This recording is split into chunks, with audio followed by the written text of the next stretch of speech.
দীর্ঘদিন যাবৎ একদল দুর্ধর্ষ সন্ত্রাসী ভেদুরিয়া ইউনিয়নের সাধারণ জনগণকে অস্ত্রের মুখে জিম্মি করে চাঁদাবাজি, সন্ত্রাসী সহ অন্যান্য অবৈধ কার্যক্রম পরিচালনা করে আসছিল। জনসাধারণ কোস্টগার্ডের শরণাপন্ন হলে উক্ত এলাকায় গোয়েন্দা তৎপরতা বৃদ্ধি করে। গোপন সংবাদের ভিত্তিতে আজ 4 এপ্রিল 2025 শুক্রবার মধ্যরাত 2টায় বাংলাদেশ কোস্টগার্ড বেস ভোলা কর্তৃক ভোলার ভেদুরিয়া ইউনিয়নে একটি বিশেষ অভিযান পরিচালনা করা হয়। বান্ডেল থাকলে প্রতি সেনমানিতে টাকা বাঁচবে।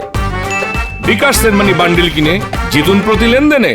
অভিযান চলাকালীন উক্ত এলাকা হতে 5 জন দুর্ধর্ষ সন্ত্রাসীকে একটি দেশীয় আগ্নেয়াস্ত্র, 21টি হাতবোমা, 569 পিস ইয়াবা এবং 44,510 টাকা নগদ সহ আটক করা হয়। আটককৃত ব্যক্তিদের নামে থানায় একাধিক মামলা রয়েছে বলে জানা যায়। আটককৃত সন্ত্রাসীরা হলো মোহাম্মদ জাহাঙ্গীর, মোহাম্মদ মঞ্জু, মোহাম্মদ জিয়া, আব্দুল আব্বাস এবং মোহাম্মদ সেলিম, সকলেই ভোলা জেলার সদর উপজেলাধীন ভেদুরিয়া ইউনিয়নের বাসিন্দা।